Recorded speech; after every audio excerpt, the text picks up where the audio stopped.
নমস্কাৰ, মই হৰিতাই আজি লৈছোঁ একেবাৰে সহজ নিৰামিষ ৰেচিপি। সকলোৱে কৈ আছে মাছ দি ভিডিঅ' বনাই আছোঁ, গতিকে আজি লৈছোঁ একেবাৰে সহজ নিৰামিষ ৰেচিপি।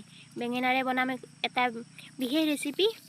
হয়তো আপোনালোকে কোনোবাই বনাব পাৰে, মই এনেদৰে মাজে মাজে বনাই খাওঁ আৰু আজিও আপোনালোকক দেখুৱাবলৈ লৈছোঁ।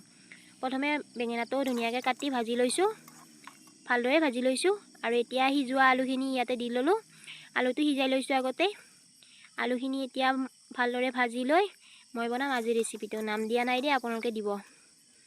এয়া মোৰ আঞ্জাখন উতলাইছে আৰু ইয়াতে বেঙেনাখিনি পেলাই দিলোঁ।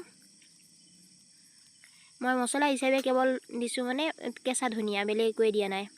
যদি কোনোবাই পিঁয়াজটো খাব নিবিচাৰে নিদিলেও হ'ব, অকল ধনিয়াৰে বনাব পাৰিব। আমি এতিয়া পিঁয়াজ খাওঁ, পিঁয়াজ দিছোঁ, নিৰামিষ ৰেচিপি হ'লেও। এয়াই আছিল মোৰ আজিৰ ৰেচিপি। যদি ভাল পালে আপোনালোকেও বনাই চাব পাৰে আৰু মোকো মৰম দিব বুলি আশা ৰাখিলোঁ। আজিলৈ এৰিছোঁ।